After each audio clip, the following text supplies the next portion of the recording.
Lodge Inn Porterhouse in Chicago's famous Hotel Sherman, we invite your family to join the millions of families from coast to coast and listen to America's favorite, Don McNeill and his Breakfast Club. And here is your Toastmaster, Don McNeill. Good morning, Breakfast Clubbers. Good morning to ya. We woke up bright and early just to howdy do ya.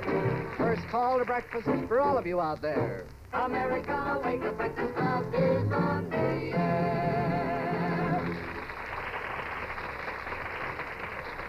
Well, good morning to you and a happy Tuesday Good night. old Tuesday. Yeah, good old Tuesday. Well, I tell you, my friends, some of you Breakfast Clubbers sure do listen carefully. And this morning, because we have an audience composed partly of secretaries, this is National Secretaries Week, you know. I'm sure they will listen carefully. Now, there's a fellow named Chuck Atwell down in Abilene, Texas. He's a traveling man, listens in his car, and he wants to know how come I insist that every girl singer we have on this program, a regular or a guest, is a cute little gal. Says I say that about everyone. He said, don't you ever have one that is just attractive or just pretty and not little? Hi, Anita. Hi. Well, you should see Anita. Also, he says that he catches me time after time using the phrases, as a matter of fact, and well, actually. Well, actually, I guess I do, as a matter of fact. But just to please Chuck Atwell today, if anyone here in the audience catches me using either of those phrases this morning, either actually or as a matter of fact, you say so, yell right out here, and I'll have a prize for you. So I'm going to not do it this morning. Not do what?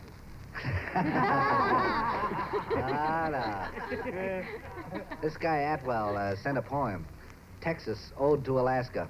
Says there's been a lot of talk of late about our newest, biggest state, about their rugged mountain range and vast uncharted snowy plains. Plains? Yeah. Of gold and oil and silver, too, where midnight skies are midnight blue. I'd like to speak of Texas, where we ain't afraid to stick out our nexus. You keep your blubber and your parkas. We like mink from Neiman Marcus. You keep your whale in far-off Nome. We'll take steak in San Antone. Wild quarter horses and pretty women, midday siestas, moonlight swimming. These we have, and they can't be found where there's snow upon the ground. Keep your bears in Klondike gold. Give us diamonds and ranch mink stoles. Save your elk and Kodiaks. We like golden Cadillacs. We're glad you joined the 48, but don't forget the Lone Star State. You may be second, but we love you still. Little old Texas, you ain't over the hill. Very cute. Matter of fact.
You know, I admire the honesty of some of the people who are here this morning, some of the gang from Morris, Illinois. Yeah? Some of these young people, very honest.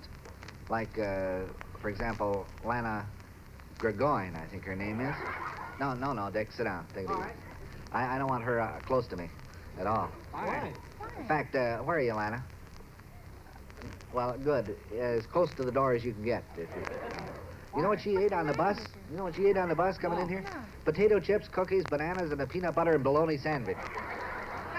Sounds good. As close to the door as you can get. And Nancy Hugas of Morris, Illinois. Do you know what she wrote on her card? I'm afraid to ask. She wrote, if I knew Frankie Avalon wasn't going to be here, I wouldn't have come. How are you, Dick? I have the same trouble with my wife and daughter, so don't worry. And listen to this from Sandy McNeil. Is that the way you pronounce that? Matili? Huh? Is that the way you pronounce it? How do you pronounce it? Matil? Yeah. Says, I'm broke. The only reason I came here is because this show is free. That's the reason we come here. Yeah. They'd have had to pay if Frankie Avalon was here. Such honesty, such honesty. Well, I'll tell you what, Dick, if you sing a song, even though you're not Frankie Avalon, And if you sing it real pretty, you will inspire 5 of the members of the class who will then sing their school song for us. Oh, all right. Inspire them, All will you, right, please? all right. Here's Dick.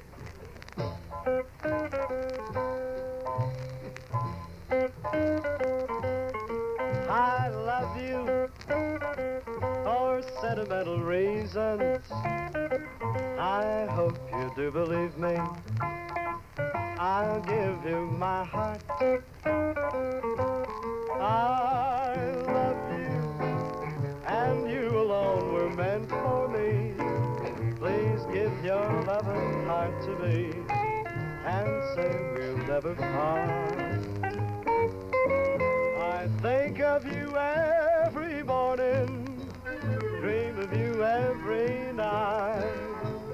Darling, I'm never lonely whenever you're inside. I love you for sentimental reasons. I hope you do believe me. I've given you my heart. I've given you my heart. I've given you my heart.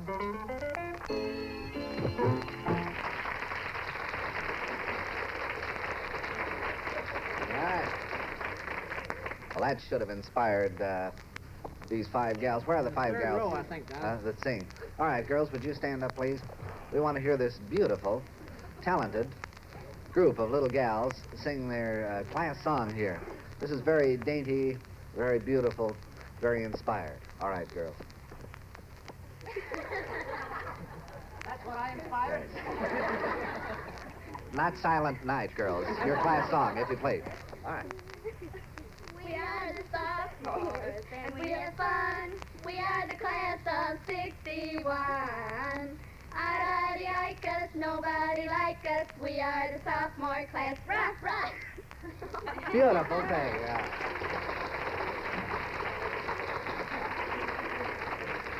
You know, What do you say, Frankie? it's wonderful being an inspiration to something like Yes, that. it does your heart good, doesn't Yeah, it? yes, very Gives good. you kind of a warm feeling. A warm feeling in the Down pit of my here, stomach. yeah. All right. I have often heard Bill Crenn sing that same number. Have you? He was in the same class, 1861. Well, our young lady who's going to sing for you now just graduated from high school a year ago. Now she's doing her scholarship duties at Northwestern University as a result of being Miss Oklahoma and very close to being Miss America. But we're glad she just came close so she could be with us. That is a very cute lavender outfit you have on. Thank you very much. Yeah. It is. Empire. What? Empire. That's that new Watch style your they have. language, Is that a new style where they wear the babushka around their waist? Whatever it is. Right? All I got to say is if you tried to have a waistline that high, you'd be in trouble. All right, what are you going to sing for us? Are you lonesome tonight? What's that again? Are you lonesome tonight? Go ahead and sing, never mind me.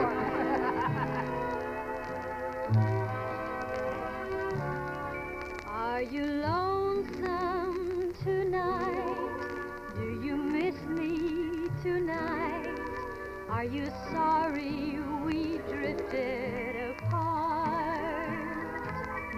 Does your memory stray to a bright summer day when you kissed me and called me sweetheart? Do the chairs in the parlor seem empty and bare? Do you gaze at the doorstep and picture me there? Is your heart filled with pain? Won't you come back again? Tell me, dear, are you lonesome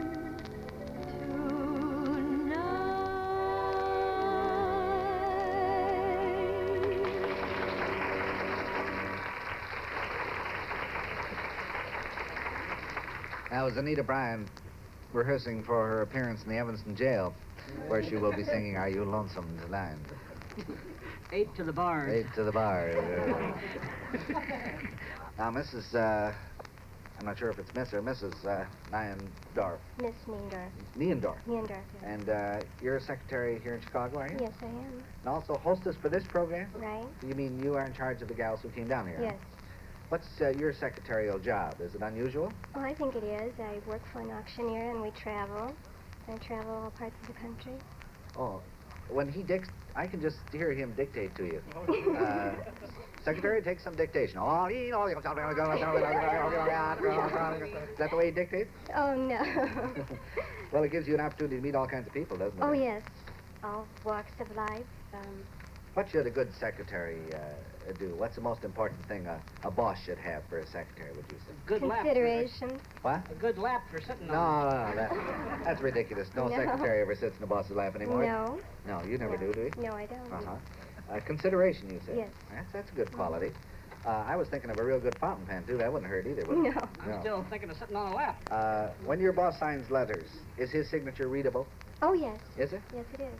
Does he ever scratch notes out in shorthand for you to type up into letters? No. He doesn't, huh? No. Does yours ever do that? Yes. Yes. I often do that for my secretary, too. How do you pronounce your name? Egan. Egan. Yes. Now, in your secretarial duties, you had an unusual experience, didn't you? That's correct. What's that? I took dictation in the dark, complete darkness, for 2 hours. Oh, what, was he afraid to turn on the lights? Or No, what? it occurred at a meeting at Orchestra Hall. My boss had asked me to accompany him to take notes. And when we arrived and we were set for the meeting, they put all the house lights out, and the lecture was in the form of information projected upon the screen, necessitating the putting out of the lights. And I was to take shorthand in the darkness. And I did it. My employer says you do the best you can. Could you read it, eh? I would say I read 3/4 of a completely full notebook when I returned. Well, I think that's wonderful. My boss thought so, too. Yes. You got a nice boss there? Very nice. Good. Could we give Sam this shorthand notebook Shorthand and what? name him the Male Secretary of the Year? Male Secretary of the Year. Well, that's quite an honor. But not what year. Yeah, that's why I'm afraid of that. Any old year, huh? Any old year will do. I'll go up here and take notes, and or would you rather dictate in the have, dark like the other lady? We have our National Secretary of the Year here, Miss Jean Sagan. She's going on another program after she leaves here. Oh, well, good. Fran I'm glad she Allison gets show. around. Fine. Mhm. Well, say hello to her for me and wish her the All very right. best. Thank you. Thank you so much. Thank you. Okay, Male Secretary. All right. Here comes a song by Dick Noel that I think you might enjoy, and just like there shouldn't be 1 week probably for secretaries, it should be all year long that the boss shows them consideration. So with this song, every day is Mother's Day at our house.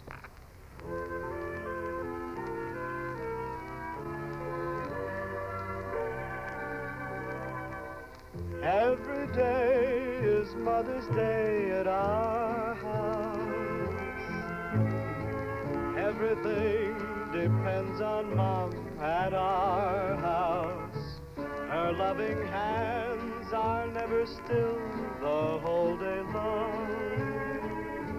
She understands and always will when things go wrong.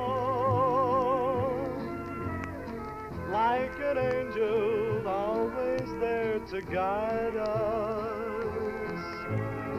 All our lives she'll always walk beside us. So we don't wait for just a day in May to show our love at our house. Every day is Mother's Day.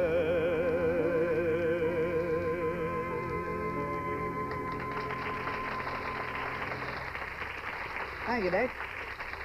That brings us to Hymn Time with Anita Bryant.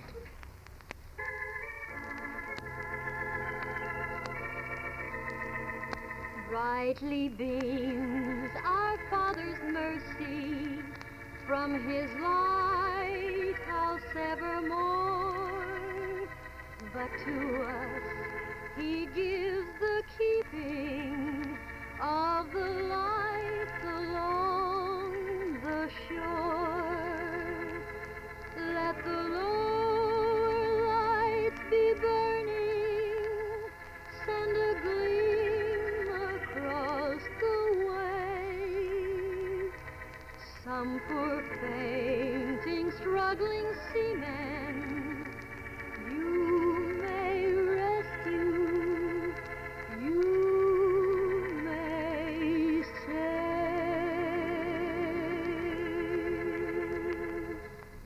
Each in his own words, each in his own way. For a world united in peace, let us bow our heads and pray.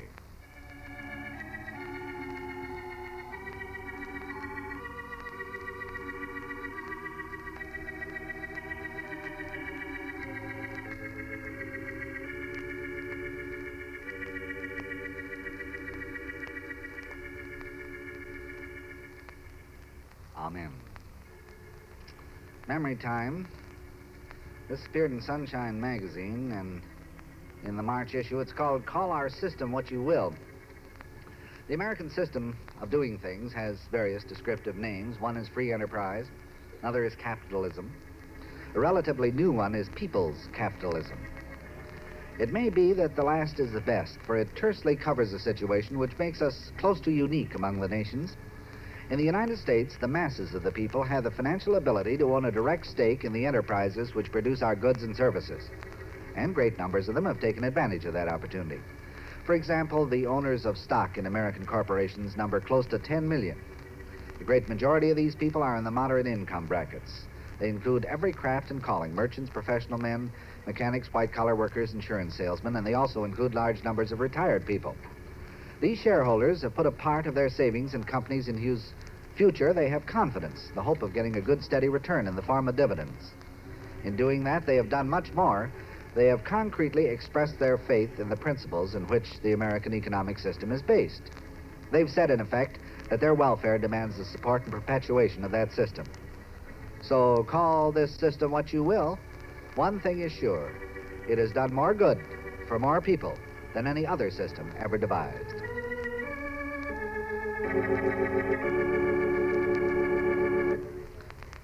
I'm always interested in the ambitions of young people. Janet Decker has an unusual one, although it may not be so unusual among people her age. Where's Janet? Janet, wilt thou come up here and have words with me, please? She and her girlfriend have a dual ambition, you might say. What do you and your girlfriend hope to be, Janet? Me and my girlfriend, we always had the ambition. We want to be the first women on the moon. You want to be the first women on the moon? Mm-hmm. I see. What would you do up there? Well, we want to marry Moon Man and have twins. Marry moon men and have twins? Maybe that's where I need to go. Oh, You think so? It might help to go to the moon, get a man? you're having trouble down here, are you? Sure. Oh, come now. All girls have trouble. That's right. You're not having any difficulty, are you, Janet? Oh, I guess not. No. I mean, some of these Earthmen aren't too bad. You get to know? No. It would be nice, though. I bet you'd get scared, though. You'd get chicken if you really had a chance to get in a rocket and they said, "Okay, kid, off to the moon," wouldn't you? I don't know. I might. You might, yeah. Well, Try it. fine. Just so happens I got one parked out here in the alley. So. I'm just kidding you. Well, I hope if you are the first gal that goes to the moon, I hope you'll find what you want up there. I do, too. It's supposed to be made of green cheese. What does she think a moon man would look like? What would a moon man look like? I don't have a place. I do. Stand up, Sam. That's about it, I think, yeah. Better stay here, Janet. Second thought, I'll stay here, too. Yeah. I don't think anybody wants those old moon men. Here's another one of the young Morris, Illinois students, Peggy Montfort. Peggy, let's take care of this little matter for your mother right now. Her mother is under a misapprehension here, and I think we ought to inform her what's going on. Let's tell Mother right now. Tell her, what does your mother think? She thinks she's still on television. Yes, and every morning she turns on the TV, what does she get? Captain Kangaroo. Yes, good.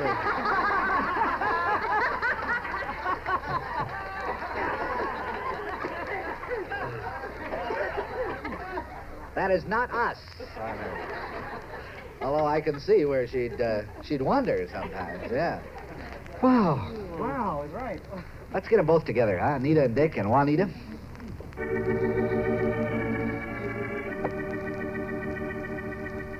Soft o'er the fountain, lingering falls the southern moon.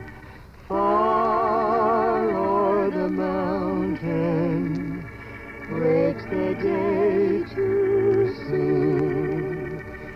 In thy dark eye splendor, where the warm light lies.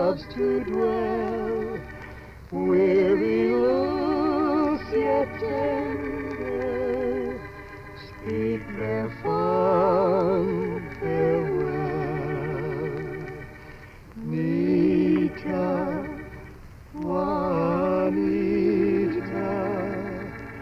ask thy soul if we should part. Nita, Juanita, lean thou on my heart.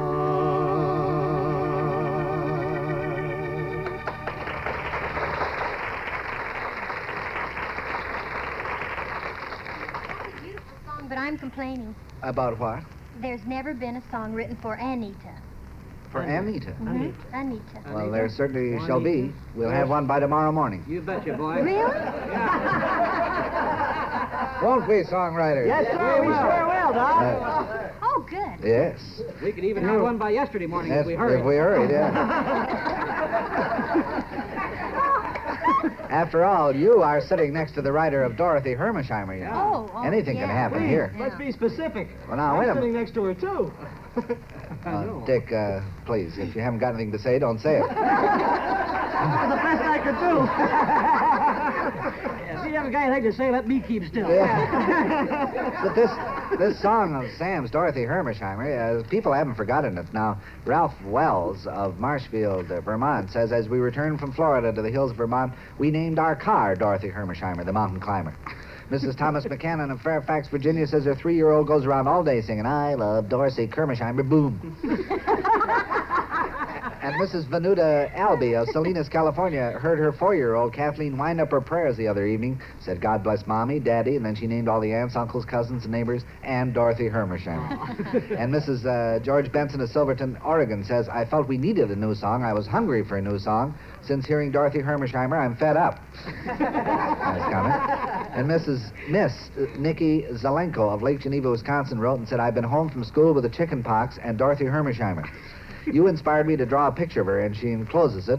And I think it's a striking likeness of Dorothy Hermisheimer, including the long underwear on it. So for all who are sick and ill this morning, why don't you do Dorothy Hermisheimer? I love Dorothy Hermisheimer. She's a mountain climber, female mountain climber. I love Dorothy Hermisheimer, and I know she loves me. Beautiful, beautiful, isn't it? Real lilt. Well, now we'll hear from more people. Tomorrow we'll have Anita. On Anita. second thought, I don't think I want Sam. Oh, to write you a asked song for me. it. It's Yeah. too late. Yeah. They said it couldn't be done, but it'll be done. It will be done. Anita. Not good, but it'll be done. That's right. Now, where's Clarence Crozier of Champaign, Illinois? I want Anita to take a look at him, because here's another fellow who got in trouble, just like Anita has. She got arrested, you know, for... I was afraid that might happen since she was from Oklahoma. Yeah, well, same thing. Are you from Oklahoma? No, I'm from Illinois. Oh. What might happen if she was from Oklahoma? They're a bunch of tough characters down there. Oh, yeah. Well, she got arrested up here, though. Oh, did she? Yeah. You got arrested in Oklahoma. In Oklahoma City, right. Oh, that is a switch. Well, why did they arrest you, Clarence? Well, I happened to be in Wichita, Kansas, and this desperate criminal robbed a bank out there, and he happened to have the same name except the middle initial.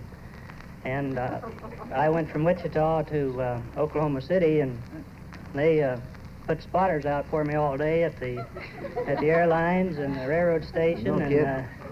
And I waited till I had a flight back to Wichita about 8:30 that evening, and they picked me up at the airport about 8:30. Did you have any Dragged me idea down. what was going on? I had no idea what was going on, and the two that picked me up wouldn't tell me what was going on. So they drugged me downtown and held me for about an hour, and in the meantime, all these things are churning, you know. You're thinking what might have happened to you, and they wouldn't tell me. And finally, they showed me this You were flyer. thinking of all the wrong things you did. all your sins catch up with Yeah, you. which one they got me for? Yeah. So then they showed me this flyer that had the picture on it, and I happened to be wearing a brown hat, And the man was about the same age and build and had the same name, and being an unusual name, which you don't find too often. Yeah. Why, they locked me up for a while. So the only thing that saved me was one thumbprint.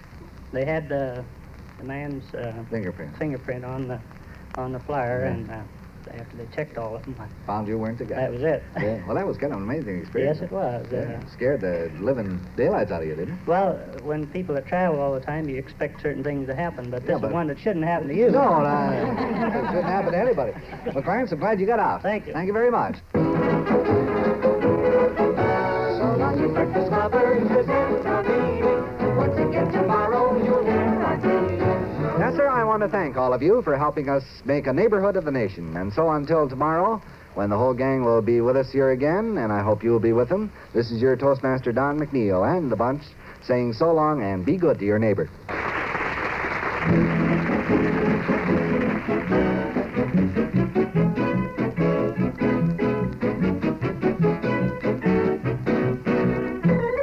Don McNeill's Breakfast Club has come to you through the worldwide facilities of the United States Armed Forces Radio and Television Service.